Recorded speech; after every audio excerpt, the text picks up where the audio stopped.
1967, a Nigerian Navy armada under Navy Captain Soro leaves Bonny en route to Calabar. In the ships are heavily armed troops of the Federal Nigerian 3rd Commando Division commanded by Lieutenant Colonel Benjamin Adenkule, the Black Scorpion. Operation Tiger Claw had begun. At the time, Calabar was part of Biafra and was defended by the Biafran 9th Battalion led by Major Ogbo Orji. In fact, his battalion was responsible for the defense of Biafra's entire southeast coastline, from Ikang on the Cameroon border to Opobo, 75 miles away on the Imo River basin.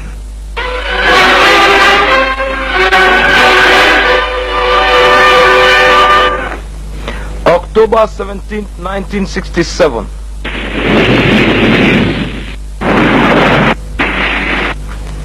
Biafran defenses on Calabar's beaches come under heavy Nigerian naval and aerial bombardment.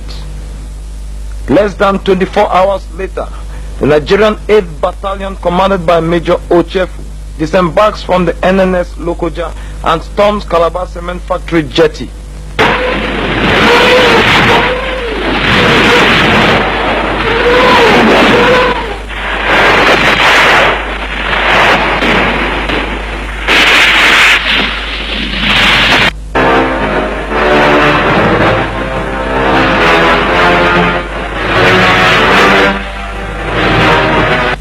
The small but stubborn Biafran resistance is quickly overwhelmed.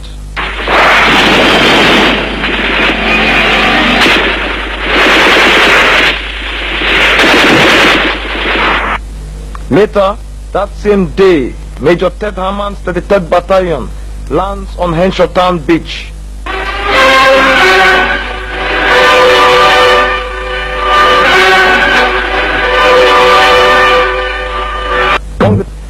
Among the troops is Colonel Adenkule, the division commander.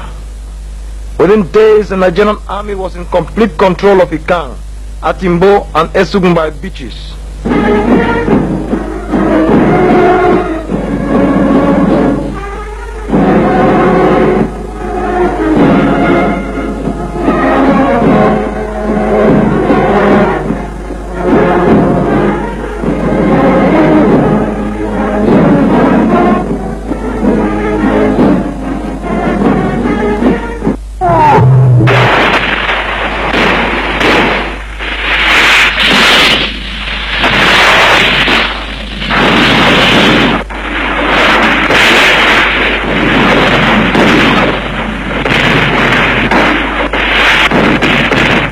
Hand-to-hand fighting develops as federal troops roar into Calabar town on 3 fronts.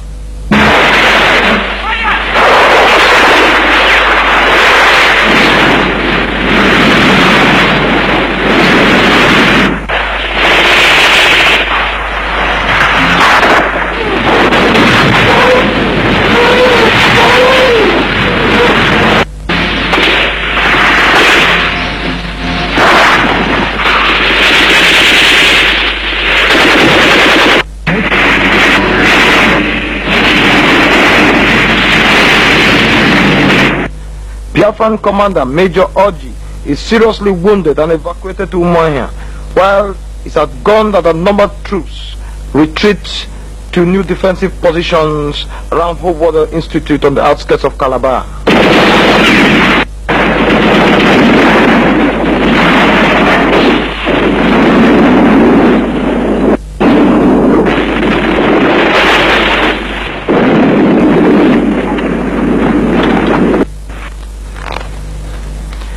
Lieutenant Colonel David Okafor, who replaced Major Orji, decides not to counterattack until Lieutenant Colonel Adigio's 7th Battalion arrived to reinforce him.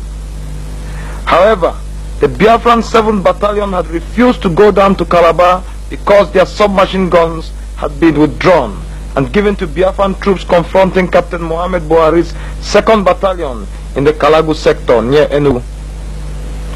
Evidently, by the time the Biafran 7th Battalion finally accepted the bolt rifles they had been given as replacement, their spirits were low.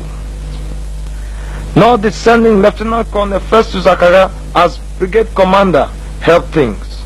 When Colonel Akaga finally arrived, Nigerian armored vehicles, to which the Biafrans had no answer, were fanning forward on all fronts. At this point, Colonel Adigio of the Biafran 7th Battalion develops stomach ulcer and is replaced by Major Omerwa. Helpless against the unrelenting Federal 3rd Division onslaught, a desperate Colonel Akaga relays a desperate signal to Ojukwu, Commander for GOC. Situation this sector definitely out of hand, if not hopeless. Not a single round of ammunition held, while enemy pressure continues ceaselessly for the past 48 hours. We intend to stay on and make the supreme sacrifice. Please, help before it is too late. We who are about to die salute you.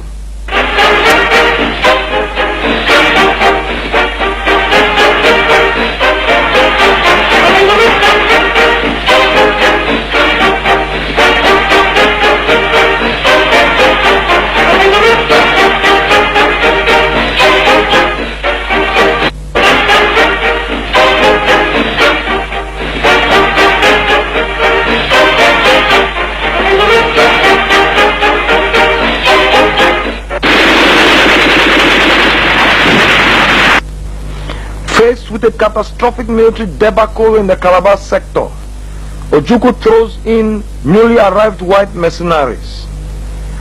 But the mercenaries came under endless artillery and aerial bombardment.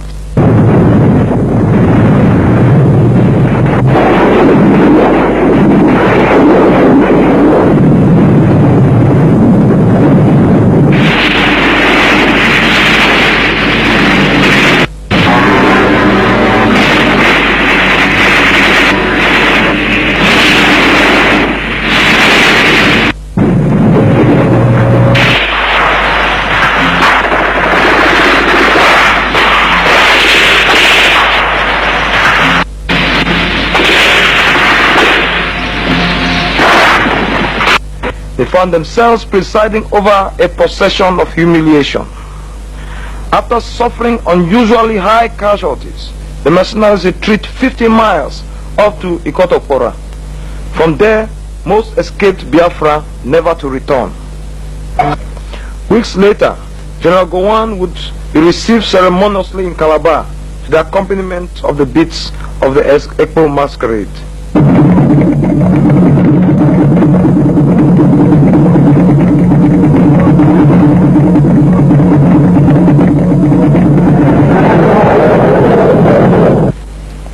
Ill-prepared, poorly led, and ill-equipped, Biafran units were thrust into battle one after the other, and one after the other they were crushed. With the loss of the battle for the Cross River region, Biafra had lost its only land route to the outside world. And because the Nigerian Navy controlled the seas, Biafra's only remaining contact point with the outside world was Port Harcourt Airport.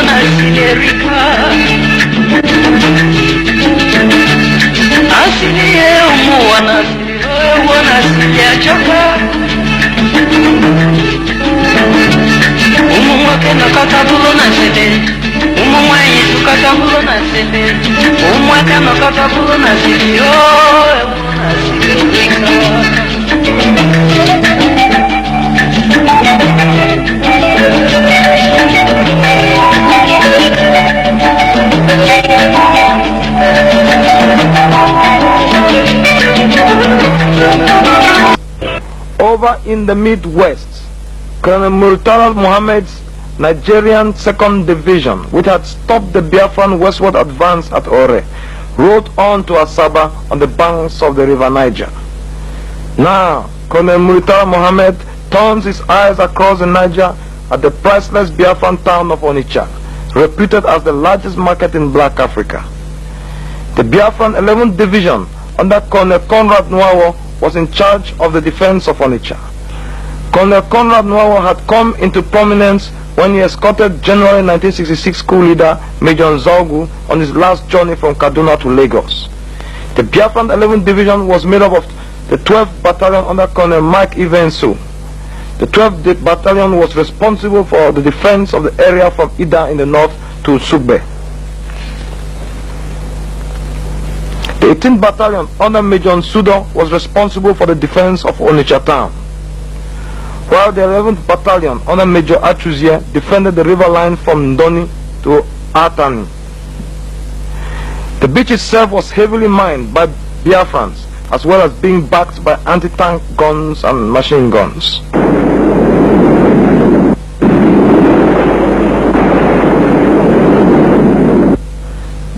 Because the Biafrans had detonated the multi-million pound Niger Bridge, Colonel Murtala Mohammed was left with only two choices: to march north and cross the Niger at Ida in federal Nigerian controlled territory, as advised by Army headquarters, or to carry out an amphibious attack across the Niger.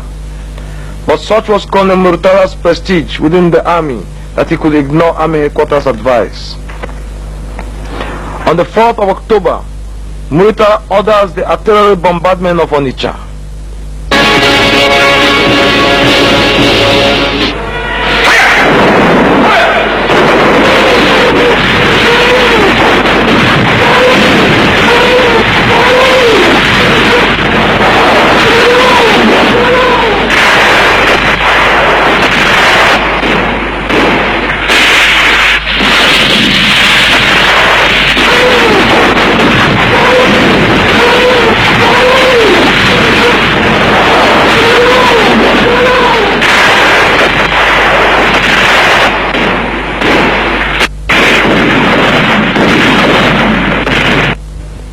Days later, Colonel Murtala personally leads a 10-boat armada towards Onitsha.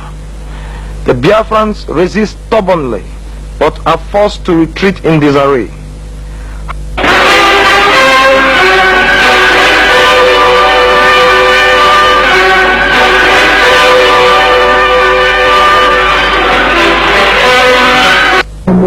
However, instead of pursuing the retreating Biafrans and occupying the town, the federal troops turned their energy on looting Onitsha market, then burning it to the ground.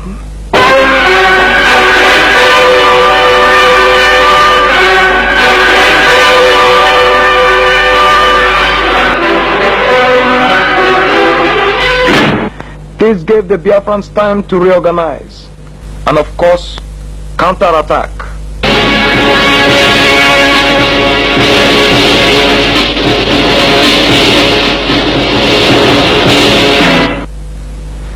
Achuzie leads his men in a counterattack down New Market Road.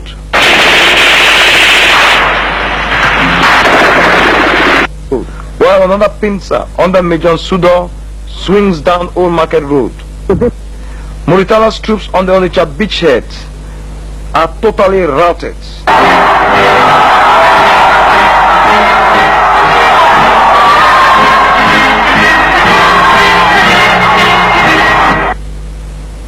Undaunted, Colonel Murtala orders his troops under Captain Inyang Basi to cross the Niger into Onitsha. Again, he is defeated. Adamant, Colonel Murtala orders Lieutenant Colonel Alani Akinrinade to carry out a third assault across the Niger on Onitsha. For a third time, Achuzie's troops thwart the Nigerian attack. Only now did the folly of attacking Onitsha cross the Niger down on Murtala, and so Colonel Murtala Mohammed turned and headed north, then crossed the Niger at Ida. Colonel Murtala Mohammed's long march to Onitsha had begun. In December 1968, Colonel Murtala leads Captain Shehu Yaradua's 6th Brigade through Nsukka to Enugu, which had been captured by the young Major Theophilus Danjuma in the early stages of the Civil War. In early January, Lieutenant Colonel Murtala Mohammed launches a two-pronged attack, one down the Abi-Nibo axis and the other on the Agbo-Nkpologo axis. On the Nkpologo axis, a powerful Nigerian 2nd Division contingent engages Colonel Christian Ude's 53rd Brigade, reinforced by Captain Charles Leroy's mercenaries. On the Atani axis, Muritala's troops attacked Colonel Mike Evenso's Biafran 12th Battalion, forcing the Biafrans to retreat to Ukpabi Nibo.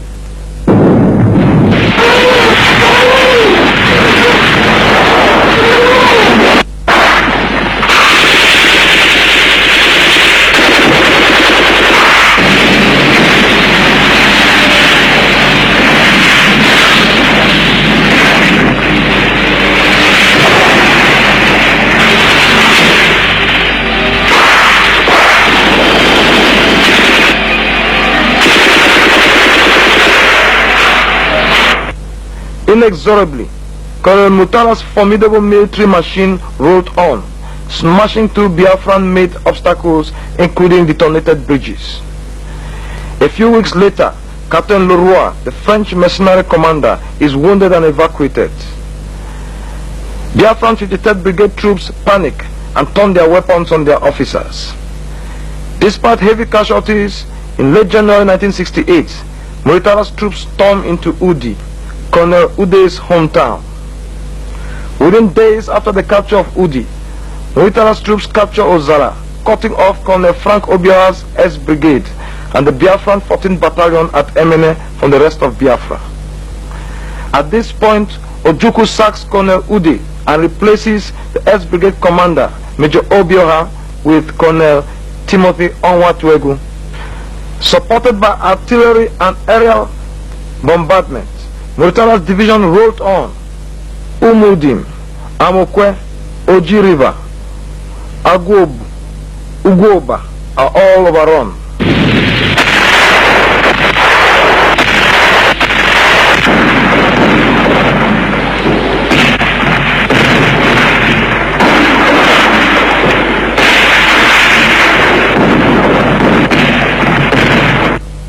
In the face of overwhelming pressure, Biafran troops withdraw from Oka town and take up defensive positions on the banks of the Ngene Ukwa River.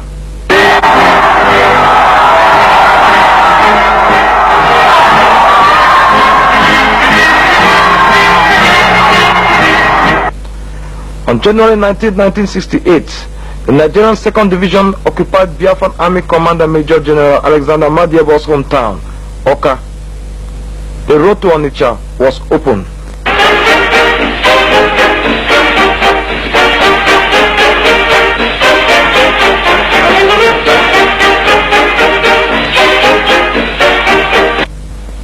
In the face of this impending disaster, Odumegwu Ojukwu replaces 11th Division Commander Colonel Conrad Nwawo with the tough Lieutenant Colonel Joe Achuzie, Biafra's most gifted operations commander.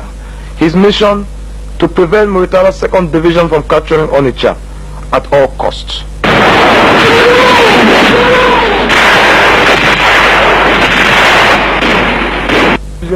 Every time Muritala's troops attacked, Achuzie's troops counterattacked. As a result, from late January up till mid-March 1968, Achuzie was able to hold the Nigerian 2nd Division around Dunukofia and Ifite-Ekpo, 14 miles from Onitsha.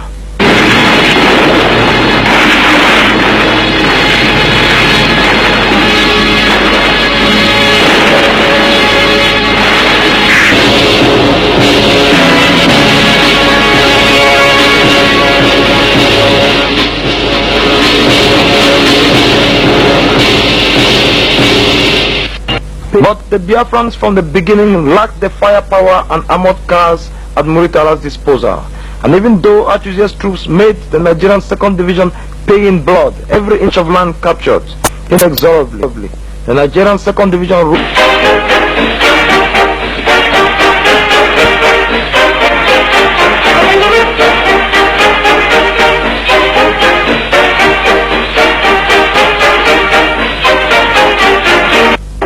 through Abagana, Ogidi, Nkpo, and finally Onitsha. The final battle of Onitsha would last 24 hours.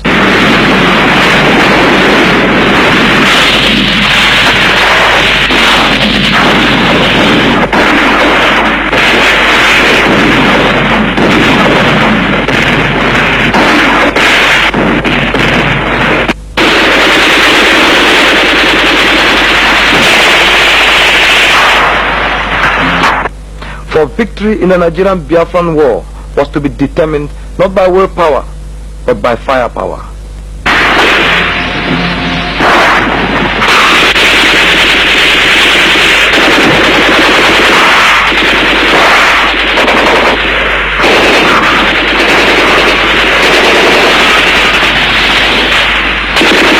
Nigeria's Major Olorin would die in Onitsha. Defeated at Onitsha, the Biafran defenders of the town break into two. One group under Colonel Conrad Nwawo retreats south to Newi. The other, under Colonel Achuzie, marches to the Enugu-Onitsha road where they lay ambush. Due to the speed with which Colonel Muritara had raced into Onitsha, he was obliged to leave his stores and other supplies behind. Now a 102 lorry convoy from Enugu was on its way to Onitsha to deliver those supplies. At Abagana, 6 miles from Onitsha, the convoy falls into Achuzie's ambush. A Biafran locally made rocket is fired at a tanker at the front of the convoy, igniting an explosion which engulfs 100 lorries behind it, devastating the entire convoy. Abagana, Abagana, Abagana. The Abagana ambush will be the greatest ambush of the Civil War.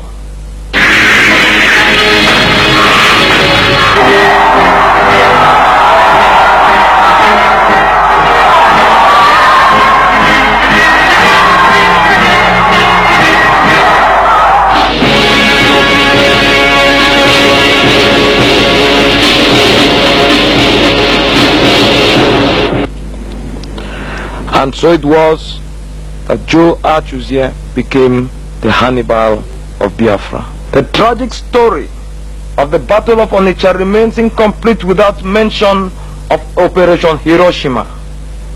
Since the beginning of the Civil War, there had been conflict between Biafran officers who had served the Nigerian army and white mercenaries hired by Biafra. To discredit the mercenaries, Biafran Army Commander Alexander Madiebo and Major General Philip Effiong convinced Ojukwu to force mercenary Commander Colonel Rolf Steiner to attack Onitsha through open terrain. As a result, against his will, Colonel Steiner moved his troops from their base at Madonna High School at Etiti near Umuahia and took up positions at Nkwele outside Onitsha.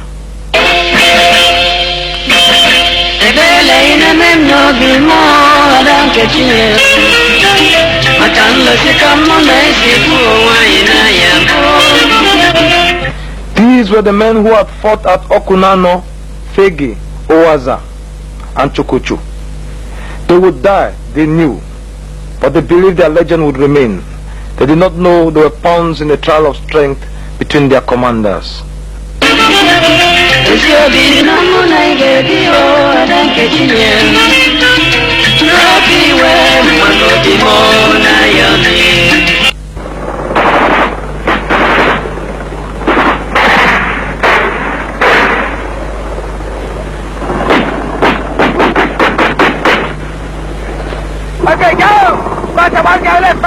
On the 15th of November, Steiner's commandos launched Operation Hiroshima, an attack on Onitsha across an open field.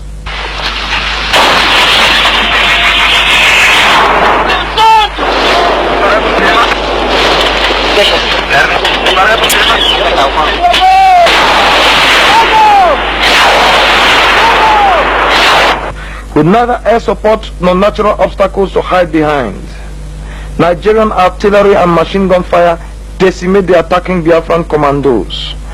Unknown in death, forgotten by history, this is the anonymity of sacrifice. 2 weeks later, Colonel Rolf Steiner was removed from his command and replaced by Colonel Conrad Nwawo, a former officer of the Nigerian army. But never again till the end of the war would the Nigerian 2nd Division's control of Onitsha ever be threatened.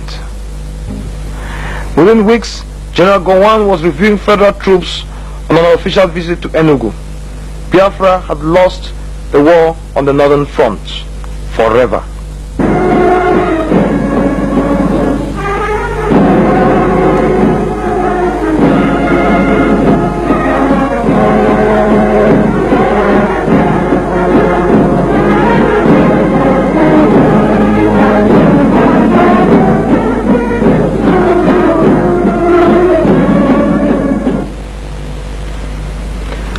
Following the defeat of the Biafran army in the Cross River region, the Biafrans regrouped the remnants of their troops into a Biafran 12th Division under Colonel Festus Zakaga. This 12th Division is divided into the 56th Brigade under Colonel Simon Uwakwe, based at Arochukwu, and the 58th Brigade commanded by Lieutenant Colonel Ifeanyi Anyebo, based at Uyo.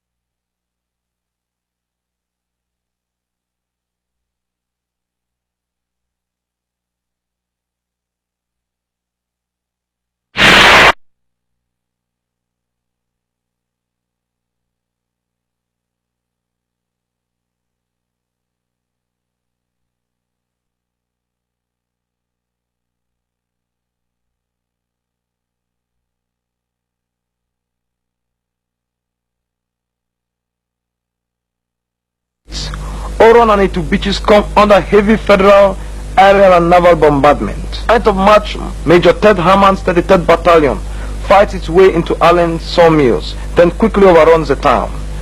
Confused by the swiftness of the Nigerian advance, Lieutenant Colonel Ifeanyi Anyebo loses control of his troops. Consequently, hundreds of Biafran troops are cut off and forced to surrender when federal troops from Oron link up at Uyo with the Nigerian 16th and 17th Brigade from Itu. The 16th Brigade under Lieutenant Colonel Utuk and the 17th Brigade under Lieutenant Colonel Shande stormed through Eket, crossed the Imo River and occupied Opobo town. With the Biafrans in retreat, the Nigerian 15th Brigade, commanded by Lieutenant Colonel Alani Akinrinade, and based at Bonny, launches an attack on Port Harcourt.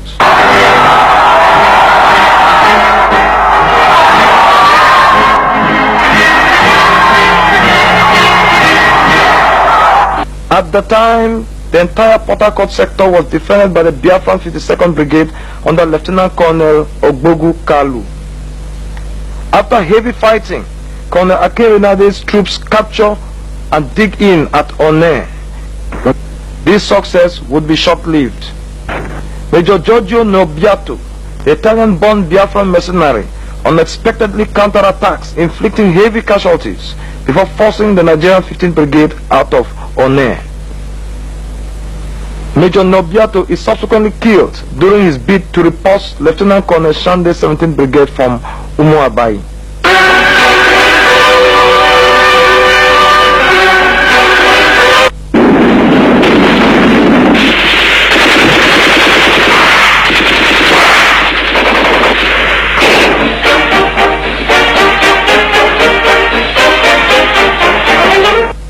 The Nigerian 17th Brigade follows up its success by capturing Afam, whose power station provides most of Biafra's electricity.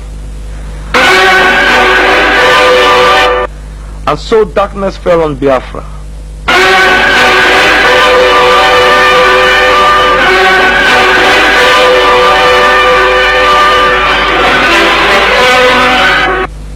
The great 17th Brigade commander, Lieutenant Colonel Shande, would die later in action on the Aba front. At Bori, Colonel Opara's 14th Battalion panicked and retreated when they found themselves face to face with troops wearing the insignia of the 14th Brigade, leaving the way for Lieutenant Colonel Eromobo's Nigerian 14th Brigade to capture Bori.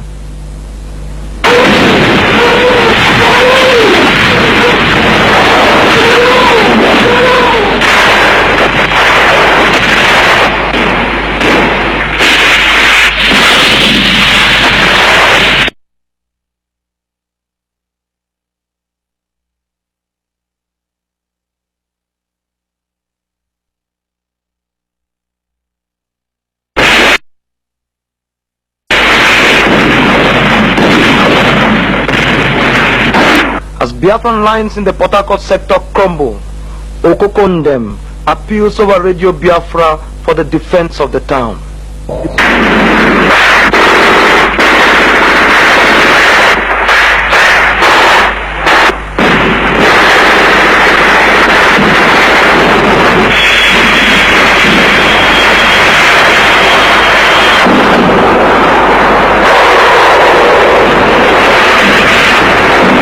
comes under ferocious artillery bombardment.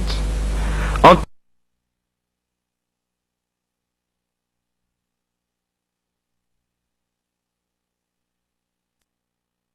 from the Okrika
Evidently, despite the fanatical tenacity of Artusia's defense, the side with greater firepower was ultimately condemned to win.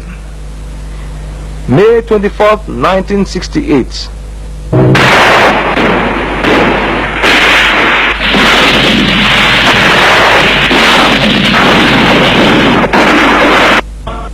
Port Harcourt is subjected to extremely heavy naval and aerial bombardment. Battle rages on the outskirts of town.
Attempts by the inhabitants of Port Harcourt to flee the town are prevented by Colonel Achuzie. Achuzie is determined to transform the defense of Port Harcourt into a people's war, a fight to the last man. But by mid-May, Achuzie's troops had been forced out of most of Port Harcourt town. The airport and army barracks changed hands on several occasions.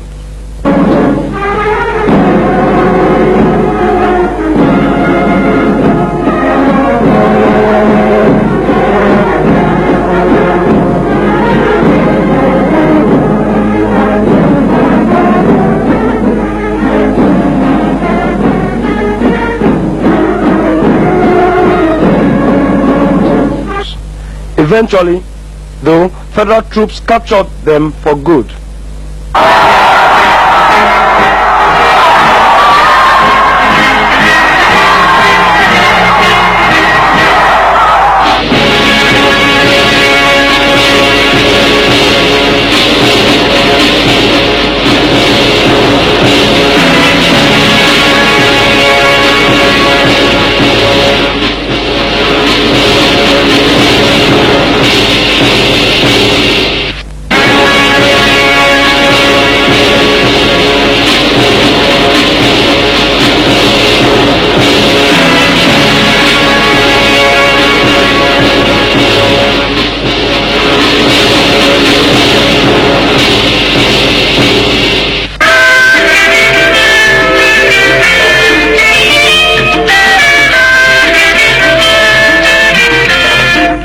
Even after the bulk of his troops had retreated from Port Harcourt, Lieutenant Colonel Joe Achuzie, an engineer in Port Harcourt before the war, fought on until he narrowly escaped being run over by an armored car.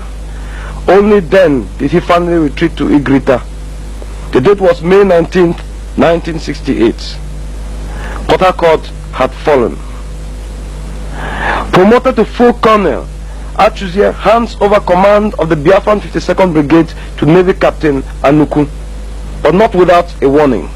What I'm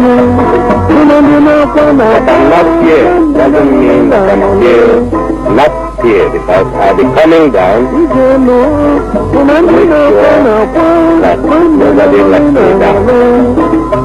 Moreover, for those who already gave their life, I don't need to tell you that they all expect that you emerge victorious. As long as they want to trust them, they support the alternative continue. You continue fighting.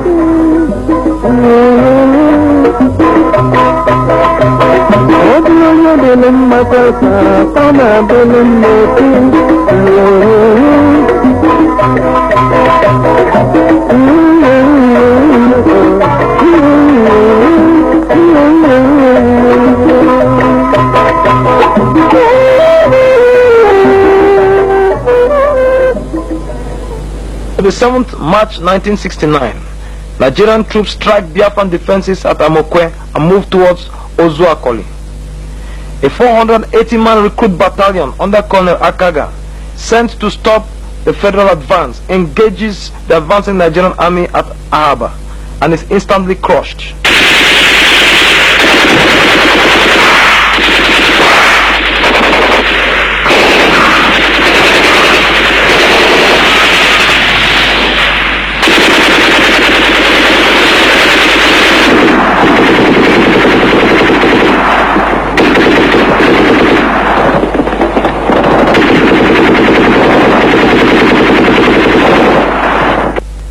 $450 men of the Biafran 8th Commando Brigade under Major Ananaba are thrown into the fray.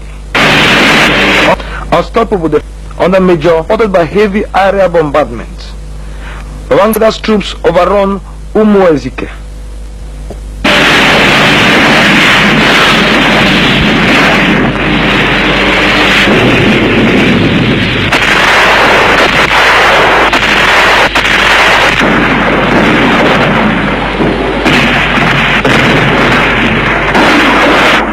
Then on the 30th of March 1969, they capture Ozuakoli, a few miles from the Biafran capital, Umuahia. Because at this point in time, the most known Biafran turned up with troops of his tribe. On April 5th, it was at Umuahia.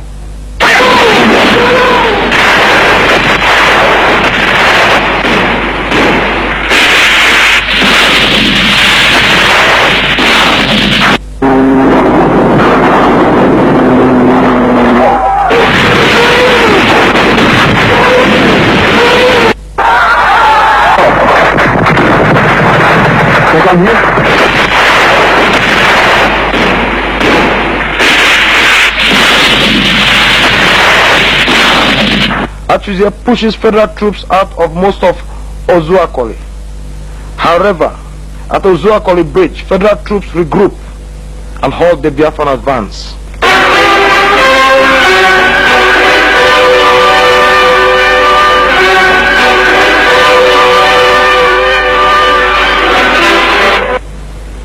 The Federal 82nd Battalion counterattacks. However, its commander, Major Ibrahim Babangida, is wounded and evacuated. He is replaced by Major Maman Vatsa, who succeeds in forcing the Biafrans out of Ozuakoli. And so the Nigerian 1st Division turned the full might of its artillery on the Ozuakoli-Umuahia road. Because the Biafrans knew the Nigerian army traditionally advanced using main roads, the Ozuakoli-Umuahia road was heavily mined and backed up with obstacles, fell trees and ditches.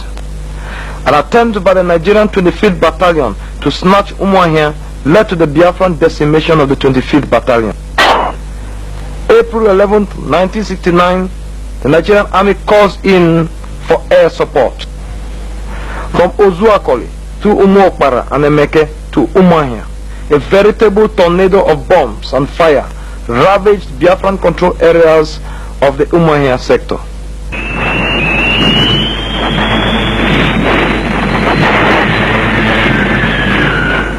Using track tanks, the Nigerian 21st and 44th battalions swing towards Umuahia through the forest, taking the Biafrans by surprise. Such was the surprise that when Colonel Asoya, the new Biafran commander of the Umuahia sector, went to check reports of a Nigerian advance across country, he found himself face to face with the advancing Nigerian army and no Biafran defenders. 48 hours later, the Nigerian army was in total control of Umuahia.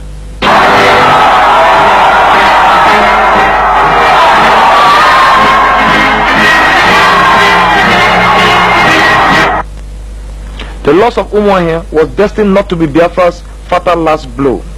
For at Owerri, Colonel Utuk's Nigerian 16th Brigade had been cut off from Colonel Adenkule's 3rd Division. The second in command, Major Ted Haman, had died in action. A concerted attack by Colonel Asoya's Biafran 60th Brigade, moving from the west, Major Igweze's 52nd Brigade from the north, and the 68th Battalion of Colonel Onwategu's Strike Brigade, moving from the east, forced Lieutenant Colonel Utuk to order his troops to fight their way out of the town. That same day, the Biafrans reoccupied Owerri. The capture of Owerri greatly overjoyed the inhabitants of the ever-decreasing enclave of Biafra. On Thanksgiving Day, 1st June 1969, Ojukwu proclaims the Ahira Declaration, a document which condemned corruption in Biafra, called for self-reliance, social justice, and loyalty to Biafra.